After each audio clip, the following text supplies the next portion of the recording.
So the brain actually has some really distinct characteristics that separate it from a computer. The brain is actually a laboratory, and by our design and by our own will, it acts as a laboratory to take concepts, ideas, and models, and in a certain part of the brain, it builds those concepts and ideas. And it says, I'll take a little bit from what I learned here, and a little bit from what I remember here, and a little bit of my experience here. And let me take those specific areas and ask the what ifs, the possibilities, the potentials, contemplate on designs or ideals that are outside the boxes of what our present understanding is to come up with a new understanding or an enlarged box. So the brain acts as a laboratory, it's an architect. It designs models and it puts the pieces together. And its main function is to come up with a new picture, a new concept. And by repeating it over and over again, there comes a moment when we become so involved in that concept, so involved in that idea, that we lose our attention or our awareness on our external environment, on the signals that are coming from our body to our brain, and on relative time, because all of our awareness has gone within, it's gone to that concept and idea. The moment that happens, that picture, that model, gets pushed or moves to the frontal lobe. And the frontal lobe is the area of the brain that is the executive. When an idea or a concept makes it to the frontal lobe without our mind wandering to a shopping list and the pain in our back and what time it is and who we have to call and our relationships, we've put all those aside and we no longer keep re-accessing or re-interacting with parts of the brain that are already known within that box, but we're taking those individual concepts and models and ideas and building a bigger concept, and we lose track of our association to people, to places, to things, to times, to events, and we are completely focused on or concentrated on that idea. That's the moment that that idea makes it to the frontal lobe. And when that concept makes it to the frontal lobe, it becomes more real than the external environment. We lose track of the external environment. And that internal picture now that becomes more real than the external environment is literally where reality is happening, because all of our awareness is there. At that moment, another part of the brain becomes activated. That part of the brain is called the cerebellum. It is the oldest part of the brain. It has millions of connections per neuron as opposed to thousands of connections per neuron in the neocortexes. And that ability for that brain to become activated literally endorses or gives life to that model and causes the brain to become rewired and actually change reality, our perception of reality. The best way that a human being can become that observer is, first of all, having the awareness or the understanding intellectually that they don't always have to make the same choices over and over again. And secondly, put yourself to be put in certain situations experimentally in your own personal life where you actually override those mechanisms in your body, and that takes practice. It's not something that we can do immediately because there is a tendency biologically for us to respond to preserve the body. The brain has certain centers in it that are only concerned with the preservation of the body. And the moment that we respond, those centers kick in, and it becomes almost breaking the habit of being human. We have to gain control and override those physiological functions that happen in our body. And the moment that we do that, each time we override those physiological responses, we're changing brain chemistry and actually breaking the addiction to that stimulus and response that so many people live by every day. Is there a physical change that happens in the brain, or is it just in some nebulous mind state that this change happens? Well, in order to explain the physiological chemistry in the brain, let's just back up here and give you just a little bit more on anatomy and brain function so that we can address the chemical changes that take place in the body. But remember, we talked about that tree that has all those branches that connect to other trees, and every place that it connects forms a thought or a memory. And that memory becomes wired in the brain. And if we get a series of experiences and information, we call that whole cluster of neurons a neural net. Well, every experience that we've had in our life that the brain builds on, it builds on a law of association. In other words, we learn about an apple by understanding first that it's red, and then we understand that it's round and it's smooth and it tastes a certain way, and it makes a certain noise when you bite into it, and so we develop a neural net that describes ourselves in terms of our interaction with an apple through our five senses. But if we start as a child, started to realize that not all apples are red, that they could actually be green, the moment we understand that all of a sudden causes the neural net to take more of a shape. And we actually build concepts based on this law of association: what we see, what we smell, what we taste, what we hear, what we feel. And by the second law, which is the law of repetition, which says that if we do something over and over and over again, by the mere fact that we're repeating it, the process of learning whatever we're learning starts to become simple. It starts to become automatic. It starts to become familiar. It starts to become easy. It starts to become natural. It starts to become subconscious. It almost starts to become unconscious. So the law of association and the law of repetition put together causes those nerve cells to literally become hardwired. As we repeat a process, whatever skill we're repeating, those connections in the brain start releasing certain chemicals called nerve growth factor. And that nerve growth factor acts almost like a miracle grow to cause a long-term relationship between one neuron and the next neuron. And that's what causes us to go from something that we have to put so much conscious awareness on and so much attention on to learn, to all of a sudden to be able to do something automatically and easily. It's because we literally wire it to the extent that holographically or dimensionally it starts interacting without our conscious mind. It becomes natural and becomes easy. So we have those same mechanisms structurally in our brain for certain attitudes or certain emotions that we live by on a daily basis. All the attitudes that we have had experiences with in our lifetime based on how we live. For example, the neocortexes in the brain, which are the where conscious awareness exists, is where all those connections take place.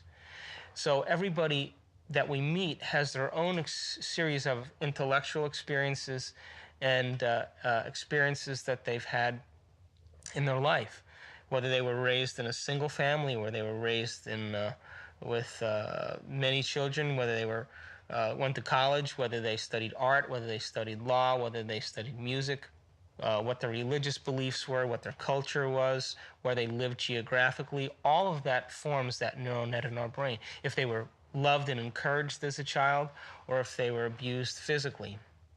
And so all those experiences shape neurologically the very fabric of what's taking place in our perception or in our world. Those exact processes in terms of neural nets also exist in our brain. And when we respond to our environment, certain aspects of those particular neural nets are going to kick on or click on that are going to cause chemical changes in the brain that are ultimately going to cascade chemicals that run through our body. So, absolutely. So you described the neural nets as basically these trees that basically wire themselves up together, which is a very mechanistic sort of point of view. You're wiring together little circuits. Whereas it's been suggested that the brain is actually holographic, which is not necessarily a hard wiring of the circuits. Which is it, and how can it be both? Great question, and scientists are debating that as we speak. What are they debating? Absolutely, the scientists are debating whether the brain is actually hardwired or if it has what we call neuroplasticity or elasticity. And the answer to the question right now is yes. We have parts of the brain that are hardwired by repetition. For example, the example I used to riding a bicycle. You don't have to think about riding a bicycle now. Neurologically, you have that wired, and all you have to do is access that part of your brain to be able to jump on the bicycle. And within moments, you'll be able to reformulate that mechanism. But that's hardwired. However, if I ask you to take certain concepts and ideas and follow a train of thought with me, those neurons literally that are available to still be imprinted upon are not static. They're not a tree that has branches. They're very elastic and they're very alive. And those very, very fine dendrites, we call them, or the fingers of those trees, can actually unhook and rehook to other nerve cells within seconds. How does that happen? It takes concentration, it takes focused attention, and it takes will to be able to cause those wiring mechanisms to take place. By the same means, it also takes concentration, will, and awareness to be able to stop those connections of hardwired habits that we have and we live by on a daily basis.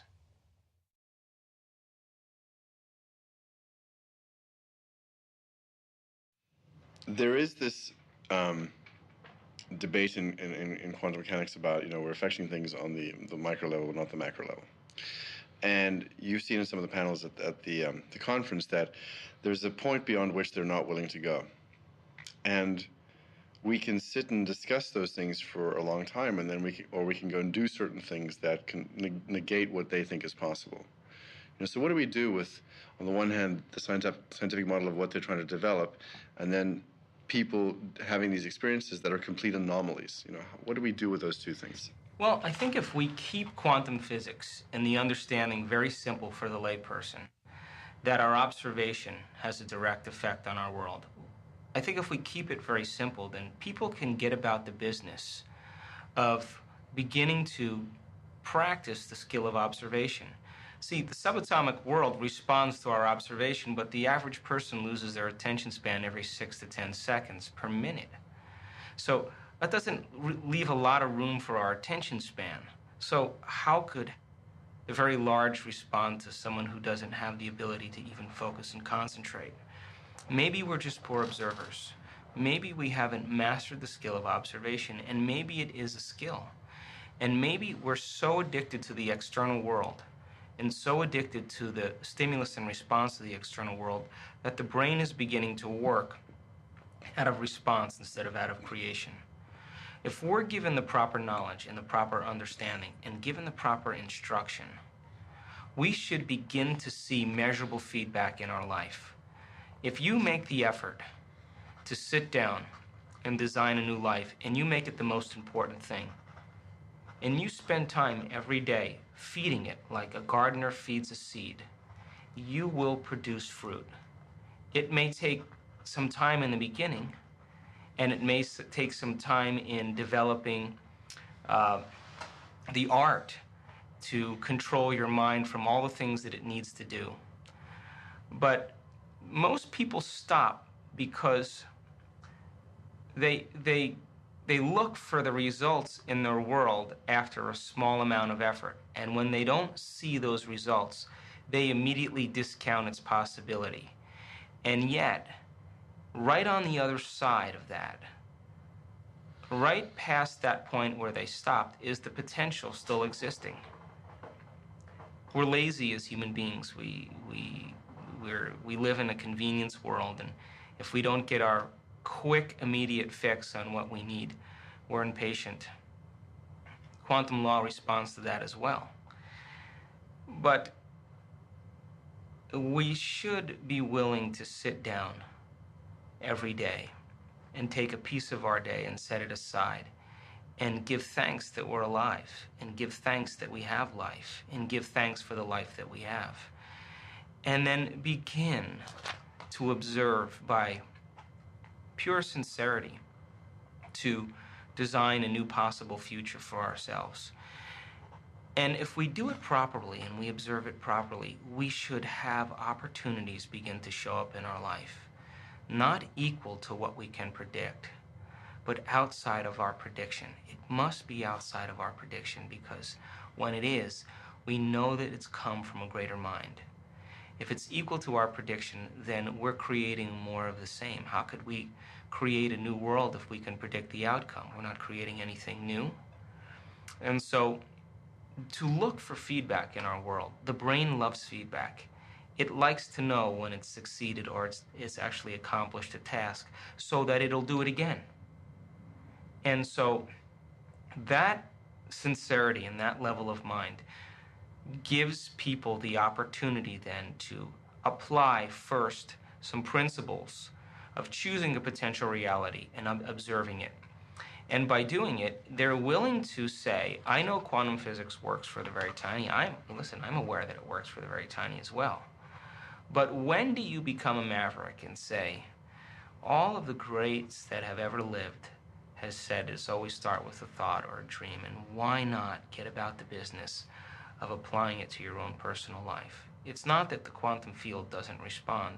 It's that we have to up our level of will and sincerity. And when that happens, we'll see measurable results in our life. So, these so-called spiritual endeavors, is there a way to create measurable results? There's in our spiritual endeavors, and spirit is always kind of a connotation that people get stuck on, but in the application of our life is spiritual. Everything in life is spiritual, but in the application of it, there is absolutely a way in which we can begin to see measurable results in our life. It takes practice, and it's a skill.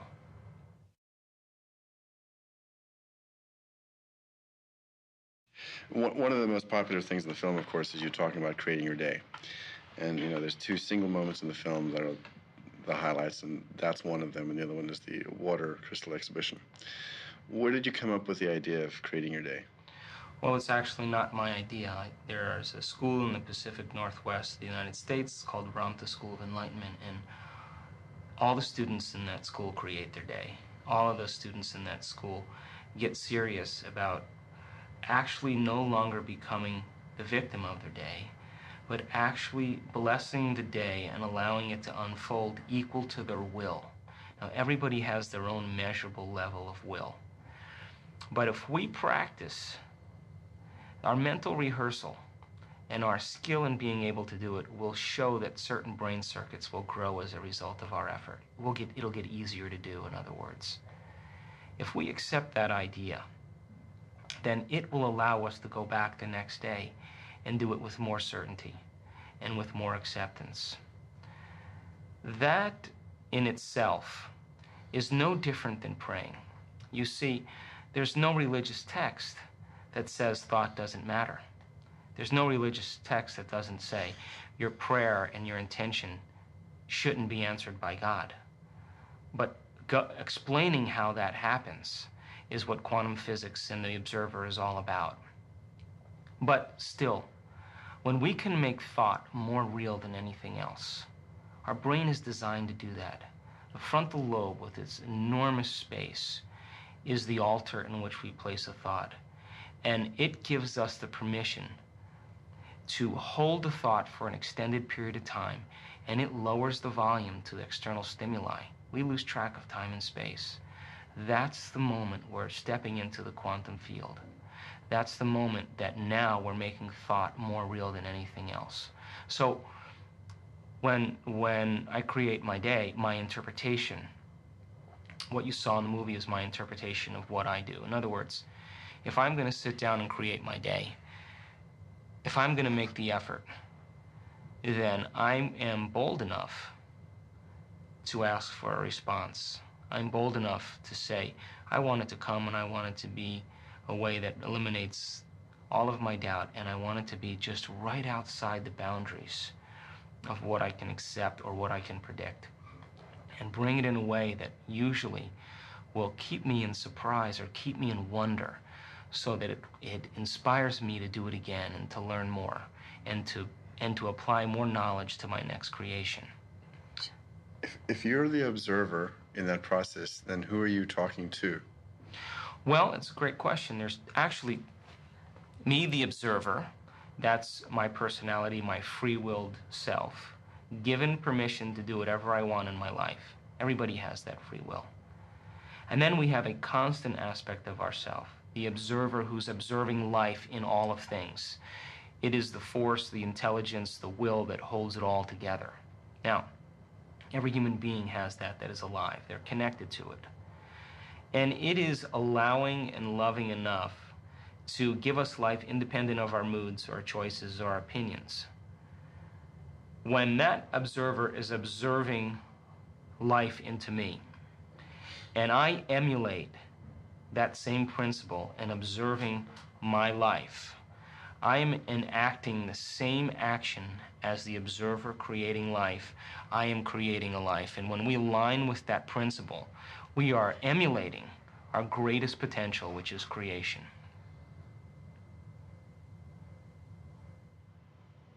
Do we live in a pre-established artifact of some kind? So I just want to bump that idea. Is there an artifact out there of objective reality?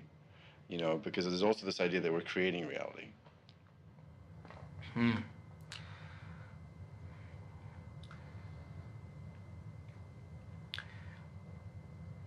Let's see how I want to answer this. I'm just asking this because these are very common questions. Yeah. You know, I mean, I think that there's a very strong, unanimous social agreement amongst human beings because we experience the same things externally in our world, and our brain really maps a reflection of all the experiences that we can have in our world. So there is a unanimous agreement of the laws that govern 3 dimensions, 4 dimensions even. And we live by those laws, and our brain really has mapped all the possibilities and potentials over pretty much eons of experience. But there's still room for the brain to grow, and there's still room for us to evolve to greater virtues and to greater levels of mind. If that's the case, then it means then that we have to begin to break from the social agreements and the social consciousness that keeps everything intact and everything in order. That means then that we have to really gain knowledge that's outside of convention. Whether it's social convention or religious convention or scientific convention, we have to reach for information and knowledge that is beyond the boundaries of what's currently accepted. Now, to personalize that information and knowledge means we're going to apply it to actually try it out to have a new experience. Once we have that experience now, it begins to change the way in which our world should show up or present itself to us. But an experience isn't enough. We have to be able to reproduce that experience until it can become automatic. Once we do that, now we're beginning to master a new level of mind, and then we start to break from the agreements of 4 dimensions. We begin to defy the principles of this social agreement, and it is a collective consciousness, and the collective order allows the quantum field to respond to that, but by the same means, we have the ability to be able to process greater levels of mind, which then starts to separate us from this social agreement, and now we become individuals.